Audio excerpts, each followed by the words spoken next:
Assalamualaikum warahmatullahi wabarakatuh. Di sini saya Hasel Fathia Ajnihail Bida Al-Mutahari, mahasiswa semester 2 Prodi Ekonomi Syariah Institut Agama Islam Persis Bandung, akan menjelaskan sedikit tentang apa itu ekonomi makro.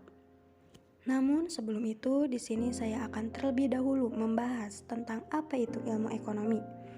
Ilmu ekonomi adalah ilmu yang mempelajari perilaku manusia dalam rangka memenuhi kebutuhan yang tidak terbatas dengan sumber daya yang terbatas.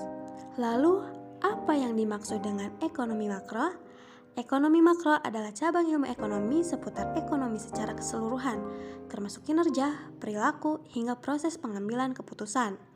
Menurut Bapak Ekonomi Dunia, yaitu Adam Smith, makroekonomi adalah sebuah upaya untuk menganalisis suatu fenomena ataupun peristiwa, biasanya guna mengetahui sebab akibat dari peristiwa tersebut. Karena ekonomi makro adalah studi ekonomi secara menyeluruh dan dalam skala besar, sehingga ekonomi makro ini sering dipakai sebagai instrumen analisis untuk merancang berbagai kebijakan terkait pertumbuhan ekonomi, tenaga kerja, inflasi, hingga keseimbangan neraca negara. Seperti yang tadi dikatakan, ekonomi makro dalam praktiknya sering dipakai untuk membuat suatu kebijakan. Lalu, kebijakan apa saja yang ada dalam ekonomi makro? Yang pertama, ada kebijakan fiskal. Pemerintah menerapkan kebijakan fiskal melalui langkah-langkah untuk mengatur pemasukan dan pengeluaran negara. Peran kebijakan fiskal dalam ekonomi makro adalah guna mempengaruhi pendapatan nasional, tingkat investasi nasional, distribusi pendapatan nasional, dan lain sebagainya. Yang kedua, ada kebijakan moneter. Kebijakan ini juga menjadi pembeda antara ekonomi makro dan ekonomi mikro.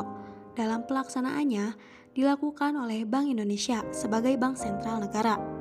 Kebijakan moneter mencakup tentang langkah-langkah pemerintah untuk mempengaruhi pengeluaran agregat, mulai dari mempengaruhi penawaran atau peredaran uang di masyarakat, hingga mengubah tingkat bunga pada periode tersebut.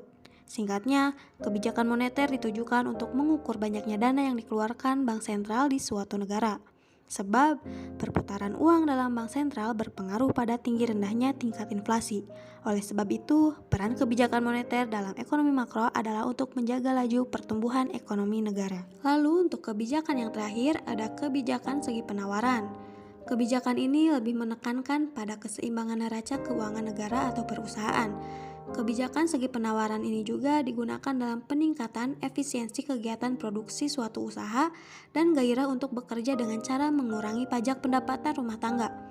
Umumnya pemerintah melaksanakan kebijakan ini melalui pemberian insentif pada perusahaan-perusahaan yang terus berinovasi, menggunakan teknologi terbaru dan melakukan pengembangan kualitas produknya. Dalam penerapannya, ada 3 ruang lingkup utama ekonomi makro. Yang pertama ada kebijakan pemerintah, yang kedua menentukan perekonomian negara, yang ketiga ada pengeluaran agregat. Lalu, apa saja tujuan ekonomi makro ini? Yang pertama, untuk menciptakan pertumbuhan ekonomi. Yang kedua, meningkatkan pendapatan nasional. Yang ketiga, menstabilkan keadaan perekonomian. Yang keempat, meratakan distribusi pendapatan. Yang kelima, mengembangkan kapasitas produksi nasional. Yang keenam, membuat neraca pembayaran seimbang. Yang ketujuh, meningkatkan kesempatan kerja. Dan yang terakhir, untuk mengendalikan inflasi. Selanjutnya, apa saja sih perbedaan antara ekonomi makro dan ekonomi mikro? Ekonomi makro ini mempelajari perekonomian sebagai suatu keseluruhan dan mengabaikan unit-unit individu dan masalah-masalah yang dihadapinya. Sedangkan ekonomi mikro mempelajari tentang unit-unit individu seperti perusahaan dan rumah tangga. Ekonomi makro ini mempelajari tentang produksi secara keseluruhan atau total output dan tingkat harga umum. Sedangkan ekonomi mikro mempelajari tentang penentuan tingkat produksi suatu perusahaan agar memperoleh keuntungan yang maksimal. Untuk kajian utama dari ekonomi makro adalah tentang pendapatan nasional, inflasi, pengangguran, investasi, dan pertumbuhan ekonomi. Sedangkan kajian utama dari ekonomi mikro adalah tentang perilaku konsumen atau rumah tangga dan produsen atau perusahaan. Baik, mungkin hanya itu yang dapat saya sampaikan.